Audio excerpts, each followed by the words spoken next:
Good morning.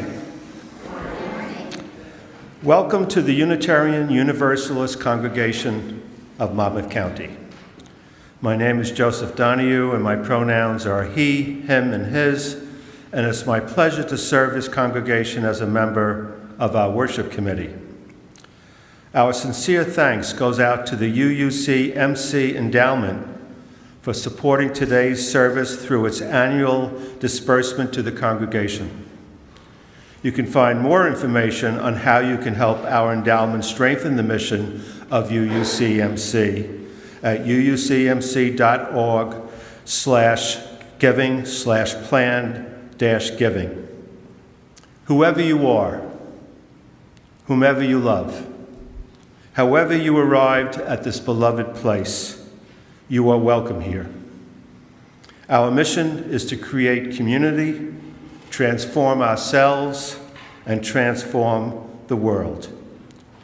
This morning, we welcome both a guest speaker and a guest musician to our Sunday service. Our guest speaker is the Reverend Dr. Mary Early-Zald, a UU minister and chaplain who serves as the affiliated community minister at Beacon Unitarian Universalist congregation in Summit. Currently providing care with unhoused communities. She has also worked in hospice, hospital, and movement chaplaincy. Mary received her Master's of Divinity at Vanderbilt Divinity School and has a PhD in clinical psychology from the University of Minnesota. Our guest musician is Tenson Liang, a concert pianist born in Taipei, Taiwan. Currently, he is a full scholarship recipient pursuing an Artist Diploma in piano performance at Rutgers University. A winner of multiple international piano competitions, Tenson is also passionate about teaching, having instructed over 100 students. He founded Classical Music Express, a nonprofit organization dedicated to bringing highly qualified classical music concerts to the Kansas City community. In his free time, he enjoys cooking, reading, and outdoor adventures.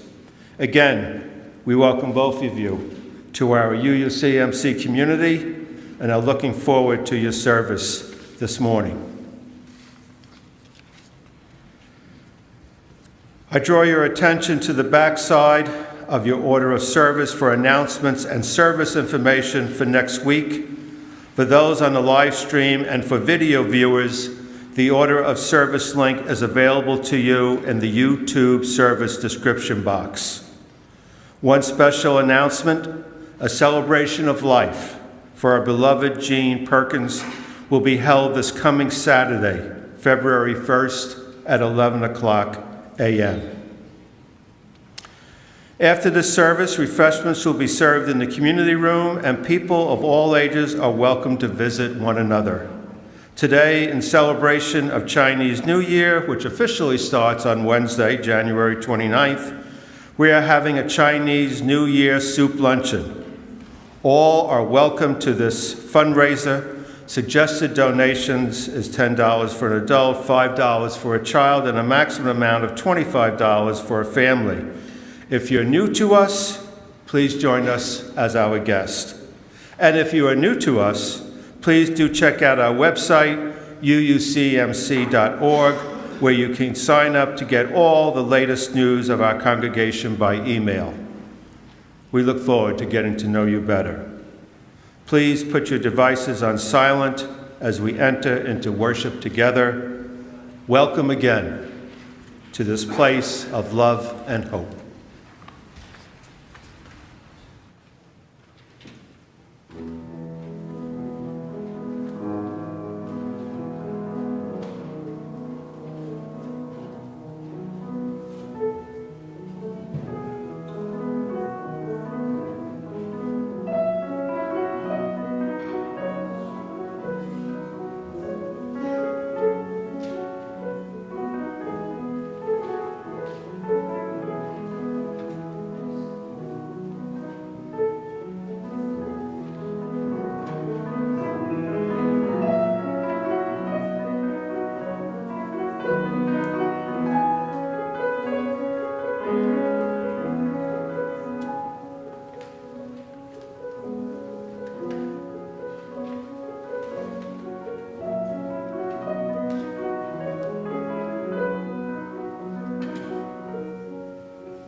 Good morning.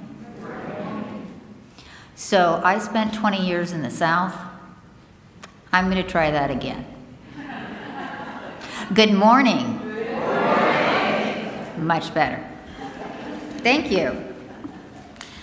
My name is Reverend Dr. Mary Early-Zald. You can call me Mary. My pronouns are she and her. Welcome and come in. You who are here for the first time and those who have been here for years. Children, people who are young in age and young at heart. Bringing your questions and your wisdom. Good morning. You who carry burdens lightly, you who feel exhausted from the day to day, fearing, loving, all of you courageous. Good morning and welcome home. You beautiful human creatures, you transcendent spirits, carrying your miraculous imperfections. Let us worship together.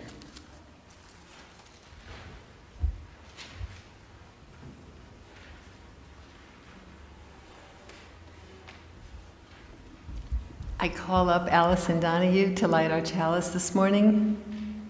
These words from Brian C. Lee. We light our chalice as a symbol of the light within us and the life that flows through the world around us. It is our beacon as we search for truth. It is the warmth in our hearts for love. And it is the energy that propels us to action. May we be kindled by our time together. Thank you, Allison. And now, please rise as you're able and embody your spirit to sing hymn 151 in the gray hymnal.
Have you ever wondered why we don't just float away into the sky?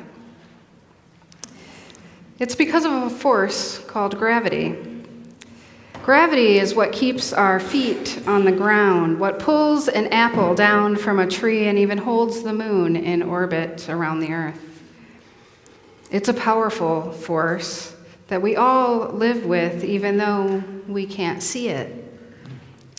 But sometimes people use the idea of defying gravity to mean something more, breaking free from the forces or rules that hold us down and stop us from being our best selves. Our story today takes us to the magical land of Oz, where a girl named Elphaba faced many forces that were trying to keep her down. Forces like prejudice and fear and unfair rules. But Elphaba was no ordinary girl. And this story is how she rose above it all, how she learned to defy gravity. Now, I haven't seen the play or the movie or anything that has to do with the movie Wicked.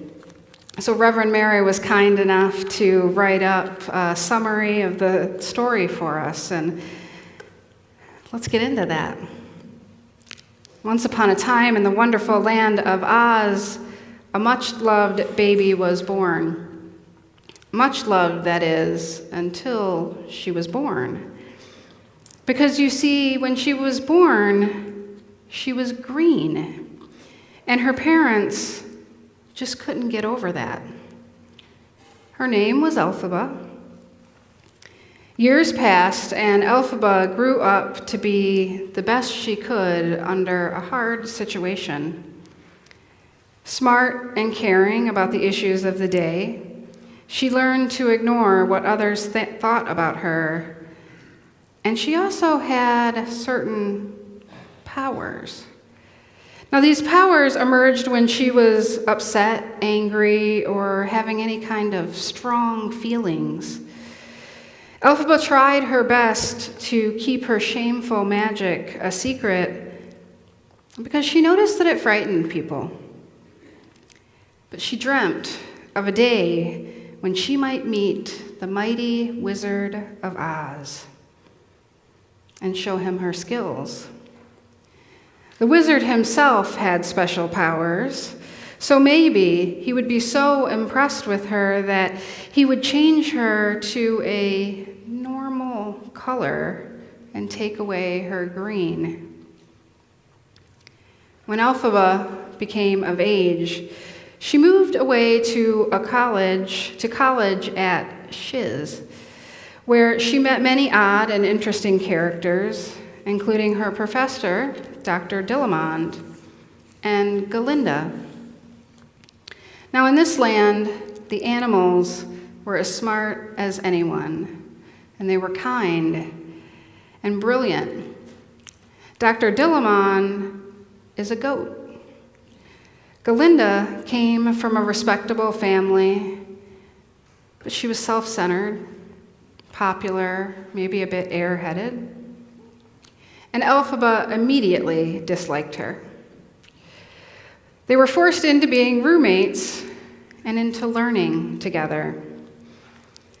Elphaba and Galinda eventually became friends. And the head mistress of the school praised Elphaba for her talents. Now, while life was getting better for Elphaba, Dr. Dillamond told her about some disturbing changes that were happening in Oz. The animals were losing their voices one by one, and were no longer able to work in their professions. So soon after their conversation, the officials at the college came and they took Dr. Dillamond away. They took him right out of his class. The class, especially Elphaba, they were devastated and they were angry.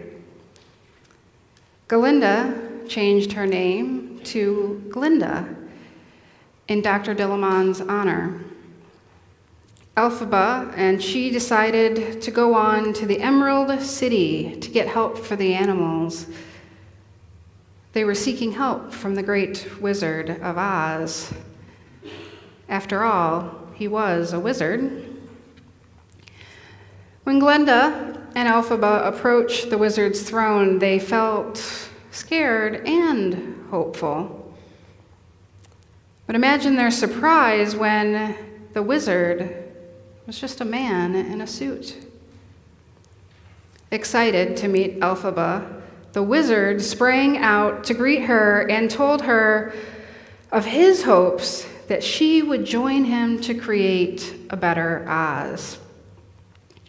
But as the wizard started to explain the future of Oz, what his vision of a better Oz was, Elphaba saw that the wizard actually had no magic powers. The wizard planned to enslave all of the animals, and the wizard needed her powers to do the dirty work, because he doesn't have any powers, right? So he needed Elphaba's powers. They had a decision to make. Glenda and Elphaba were shocked, but they decided that they weren't going to go along with the wizard's plans.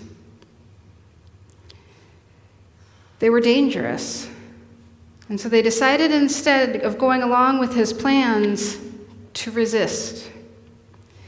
But in resisting, they were going to lose everything. Elphaba said no, absolutely not, to the wizard, which I imagine was pretty hard, because here's this wizard that everyone believed was all-powerful. Before Elphaba left, Glenda and Elphaba hugged. They wished one another well. Elphaba grabbed her broom. She cast a spell on it, and she flew into the air. She defied the wizard and all of his supporters. And Glenda stays behind to secretly help Elphaba in her resistance from inside the Ozian society. Both friends cast off their past selves that held them down and went on to defy gravity. So when Elphaba flew into the sky, she wasn't just defying the pull of gravity, she was defying the expectations and the rules and the system that wanted to hold her back. She chose instead to rise above everything that was keeping her down by embracing who she truly was, no matter what others thought. And that's a pretty hard thing to do sometimes. Defying gravity means more than just flying. It means standing up for what's right, even when it's hard. It means believing in yourself and breaking free of the limits of others. Like Elphaba, we all have the power to rise above and to be the best version of ourselves. So the next time you see a bird soaring in the sky, or even imagine a witch on a broomstick, remember, defying gravity is really about finding the courage to lift yourself up and to inspire others to do the same. May it be so. Our children and youth will go off to their faith development programs now. Let us bless them with go now in peace.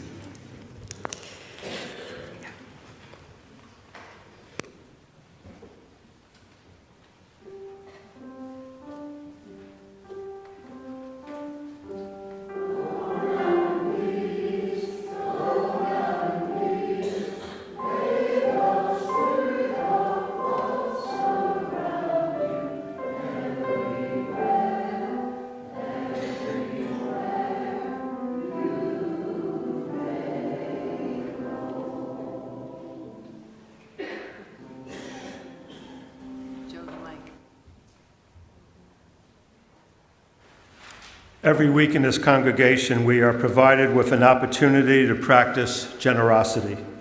This is your invitation to contribute to the well-being of both our own congregation and our social justice partners, which receive half of the monies collected each month. Our Share the Plate recipient for the month of January is Lunch Break Family Promise, whose Women's Worth program provides personal growth programs helping women to organize their life. The new, larger Lunch Break facility has shower and laundry facilities for unhoused folks, in addition to a larger, updated kitchen. The number of meals prepared daily has increased 20% per year over the last 4 years. For those of you present here in the meeting house, the plates will be passed by the ushers. You may also join this time of generosity via text, send your offering by mail, or charge your contribution online with a memo designating an amount to Lunch Break Family Promise. Please give generously.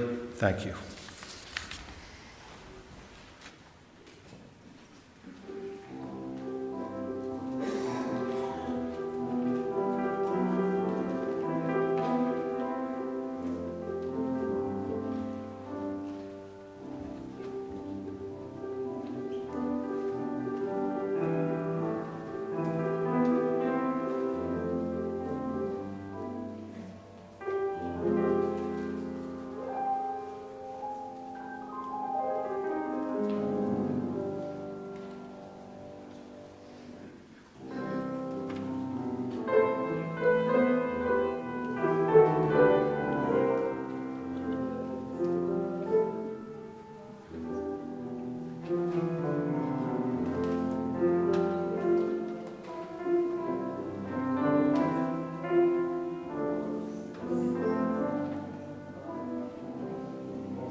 Thank you so much. That was so beautiful. And thank you, friends, for singing. That was so lovely to hear that rise up from you.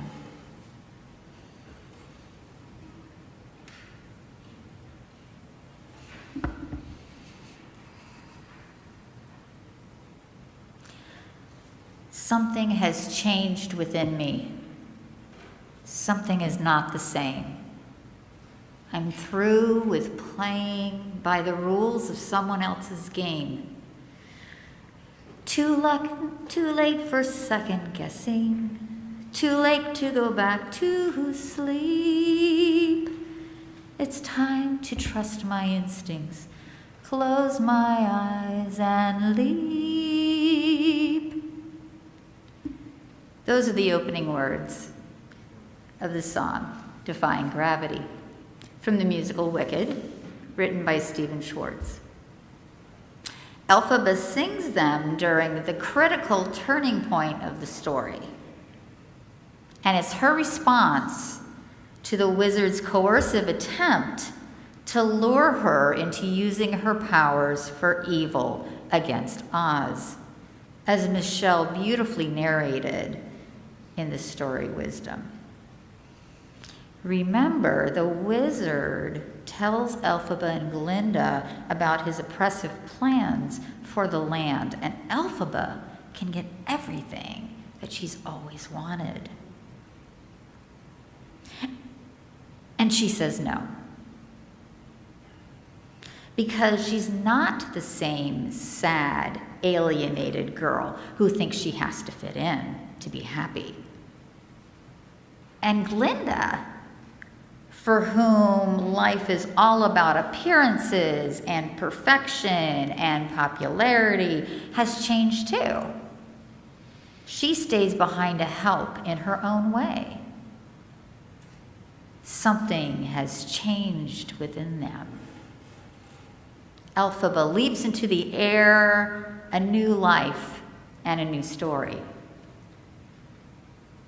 Now, I know that a number of you have not read the book, seen the musical, or the movie, Wicked, like Michelle. How many of you are not familiar with the story, Wicked? Yeah, that's pretty much what I expected, but there's a number of you who are. Now, on the other hand, how many of you are familiar with the Frank Baum original story told from Dorothy's point of view, The Wizard of Oz? That's kind of what I figured as well, just looking around the room. In that story, young Dorothy Gale is whisked away from her dreary Kansas farm over the rainbow by a tornado to the Technicolor land of Oz, befriending Scarecrow, Tin Man, and Lion, traveling along the yellow brick road to each get what they want, hopefully, from the wizard, and doing their best to avoid the evil, wicked witch of the West. And those flying monkeys. I'm always interested when people talk about that movie and what scared them most. A lot of people say the monkeys. For me, it was the Wicked Witch. Oh my goodness. And so for me, I loved this story. I read the books, a lot of the books, and I have no idea how many times I saw that movie because I watched it every year, that annual TV event, starting at age 5, and for many years into my young adulthood. Back when we had annual TV events, you remember that? On the other hand, while Frank Baum's story was actually groundbreaking in that there was a girl who was a hero who was active and brave, on the other hand, there were the story and the film amplified problematic stereotypes about witches and about women. So some of those stereotypes include wicked, that witches don't look like us, that they're hard to hurt, that they dress in black, that witches control other people and beings through spells, that they're allergic to water, and that they are lonely and alone. Actually, as I was reading that, I was thinking, ooh, there's another sermon in here about stereotypes about black folks, by the way. Black is bad, of course, in contrast with Glinda, the good, who wears gauzy pink, floats around in her bubble, speaks in a soft, lilting voice, and is always there to help like a good woman. Each character has their prescribed story, and the Wicked Witch doesn't even have a name. She has no context, but she does have her role to play. Now, Gregory Maguire rewrote both witches' stories in Wicked, the life and times of the Wicked Witch of the West. Both witches, Glinda the Good and Elphaba the Wicked. This is a story for the 21st century where people actually care about the rights of animals, where women are smart and speak up for themselves, where characters say, no, that's not the whole story. Elphaba and Glinda do not stay in their fixed roles, their separate boxes of bad, alienated, wicked witch and perfect, popular Glinda the Good. Elphaba and Glinda connect. They're in relationship, and they co-create a new story together. They each transform from being scared, frightened, boxed-in girls to powerful, heroic, complex women. They reclaim their own stories, liberating each other, their community, and themselves. It's time to try defying gravity. I think I'll try defying gravity, and you can't bring me down. When we contrast Wicked and The Wizard of Oz, we see how clearly stories define ourselves and others, for better and for worse. Narrative theory is the study of how people how stories or narratives help people make sense of the world and themselves, while also studying how people make sense of stories, according to Project Narrative. We learn tales about ourselves from different sources, from family, from friends, from teachers, from communities, from media, and from other cultural sources. From infancy through our lives. And it doesn't stop when we grow up. We continue to change and recreate our stories. We weave these stories together to create our narrative, our self and life saga.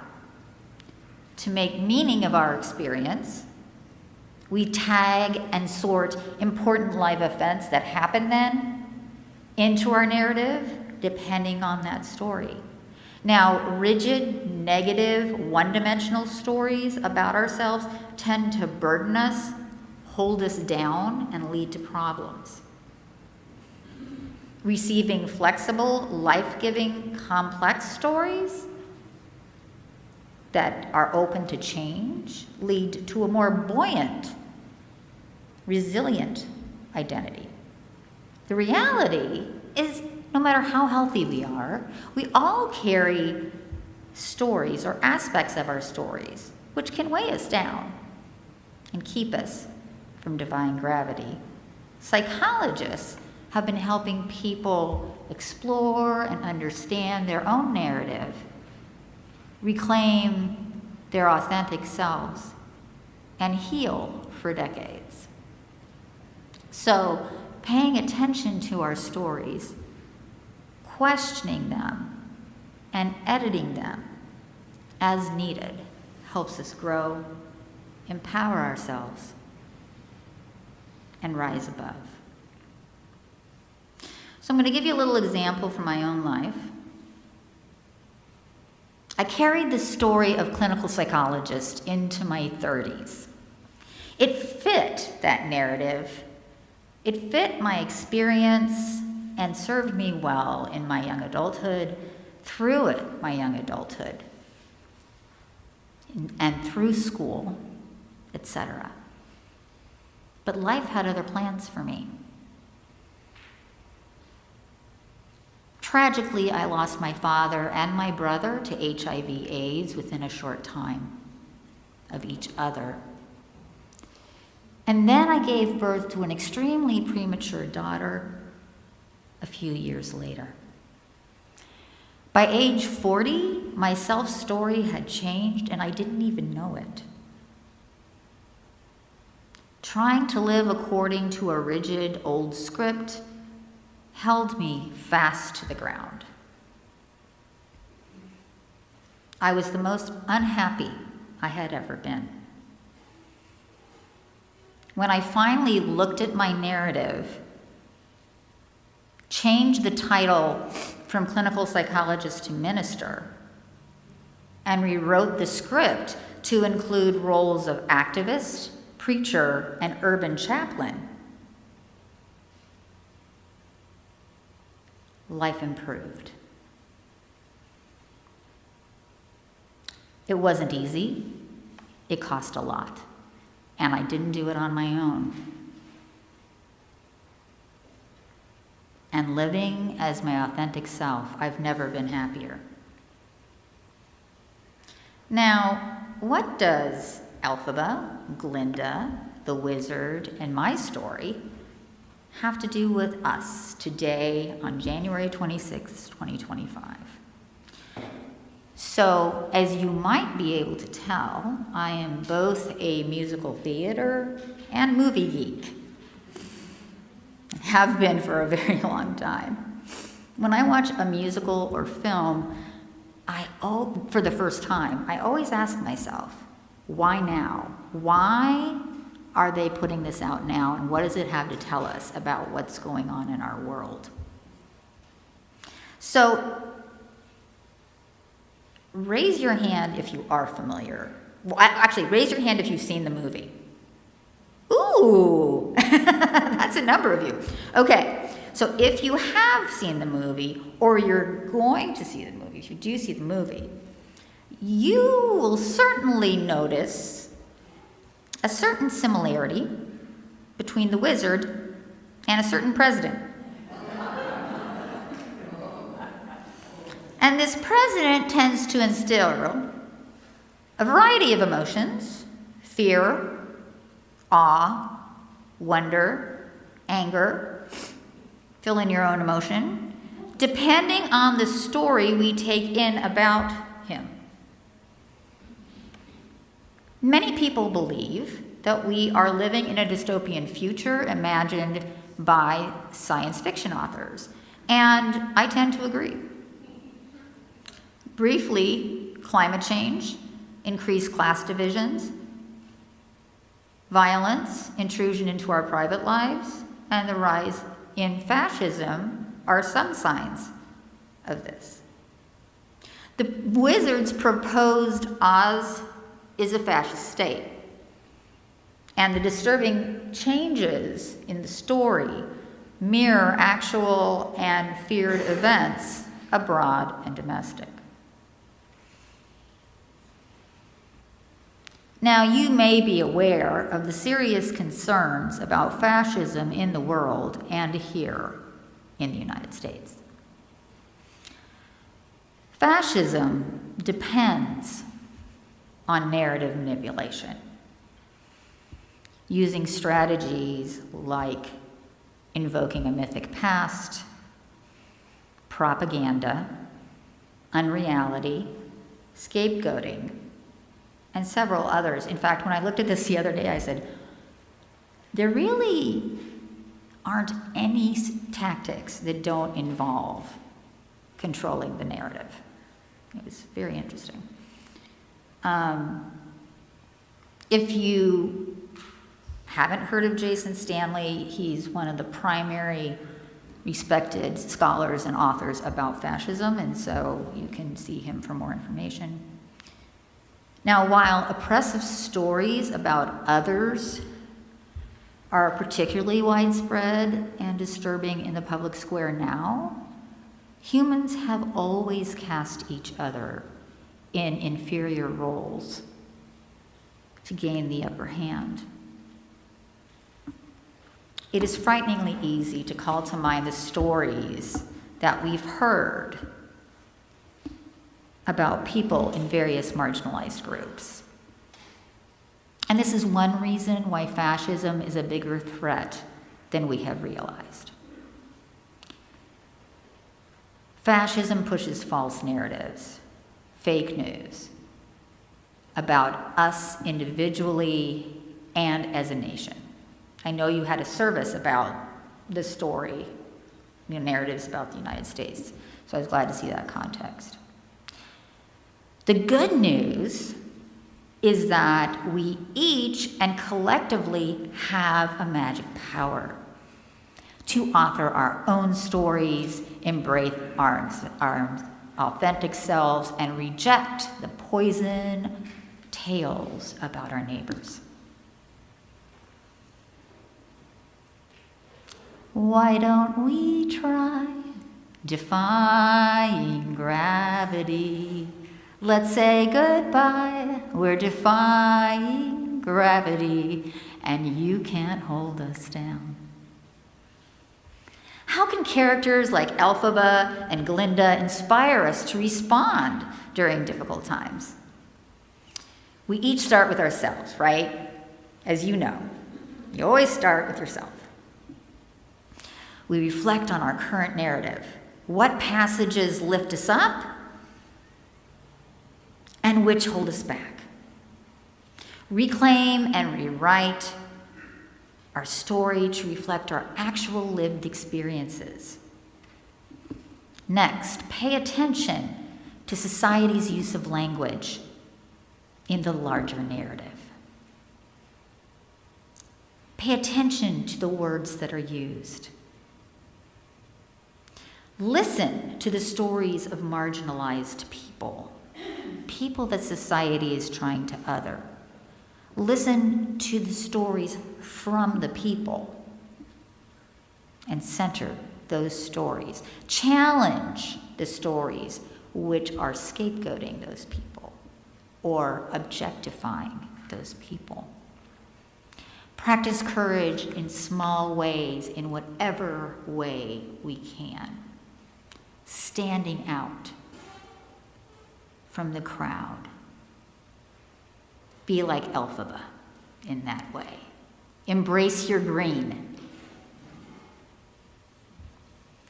Because when we listen to each other's stories instead of the dominant narrative, we defy gravity. When we take time to put down our phones, make eye contact, and talk to people, we defy gravity. When we push back against language like the enemy within and vermin, we defy gravity.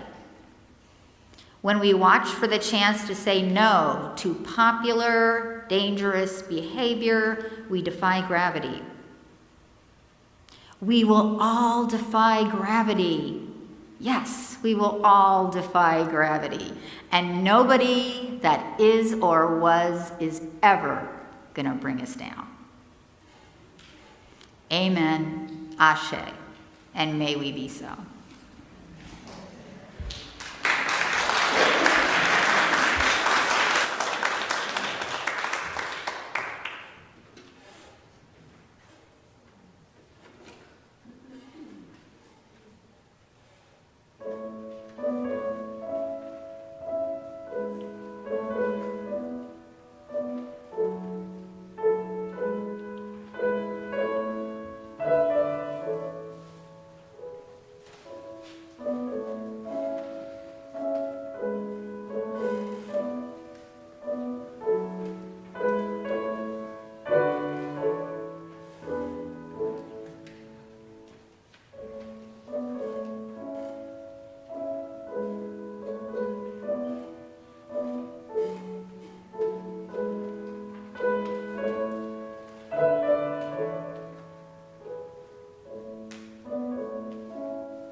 Now, beloveds, I invite you into a time of meditation.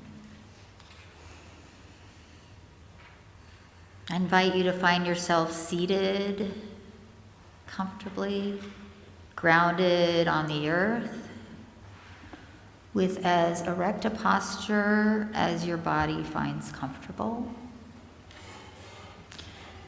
You can close your eyes or cast them downward in front of you. And as you find yourself in the comfortable seated position, I welcome you to notice your breathing. You don't need to breathe in any particular way. Just notice that you're breathing. And as you're breathing, notice that your body is becoming calmer with each breath. As sounds from the outside or anything else from the outside comes to you, or sensations from inside your body come to you, just notice them and then bring your attention back to the breath. If your breath is not a welcome source of attention for you, feel free to choose something else. Now I welcome you into your power as a storyteller. Take a few moments to reflect on a story, a narrative that you carry now about yourself. Or, if it's easier, about someone else.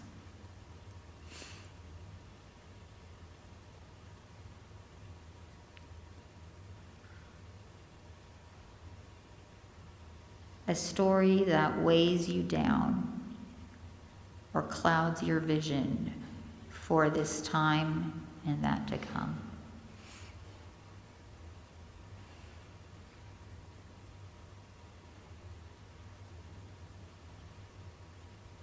I invite you to picture that story like a movie you might be watching on a screen, or a story that you're reading. Now I invite you to rewrite the story, whether with a pen, with a computer, or editing a video.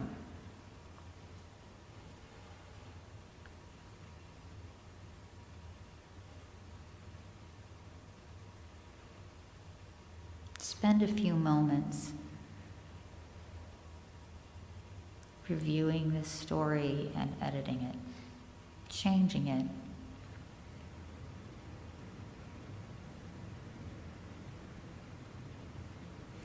Letting go of the parts that don't serve you at this time.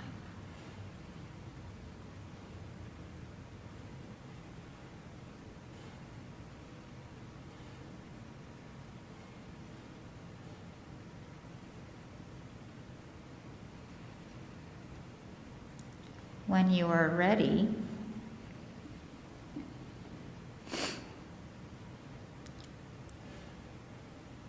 you can bring your awareness back to this space,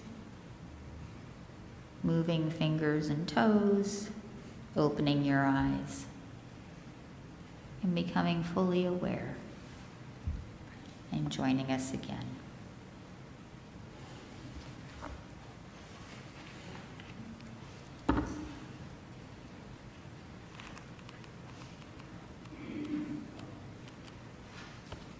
Welcome back.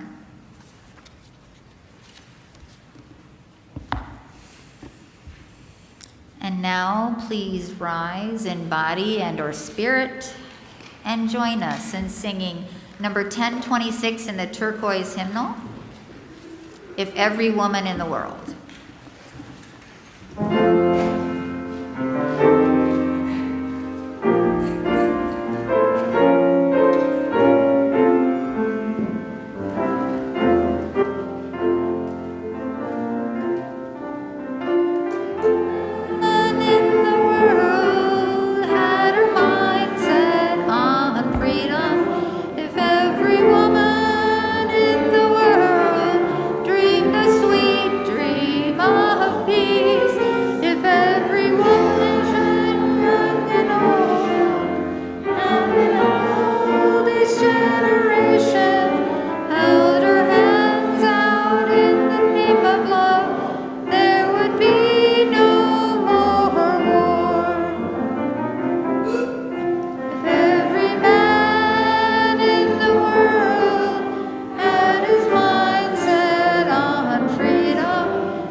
Apologies for the gendered language in that song. I meant to make an announcement beforehand. Okay. Oh, I'm sorry. Stay standing as you are able.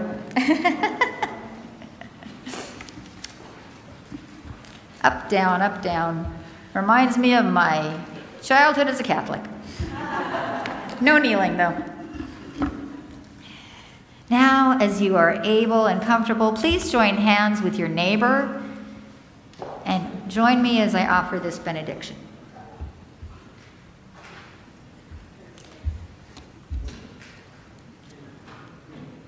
There you go. Wonderful. Beloveds, we are through accepting limits. May we claim our own stories and break our hearts open to those of our neighbors. Together, we are unlimited. We are defying gravity. We are all miraculously made. No one can bring us down. Go now and spread love and light. Amen.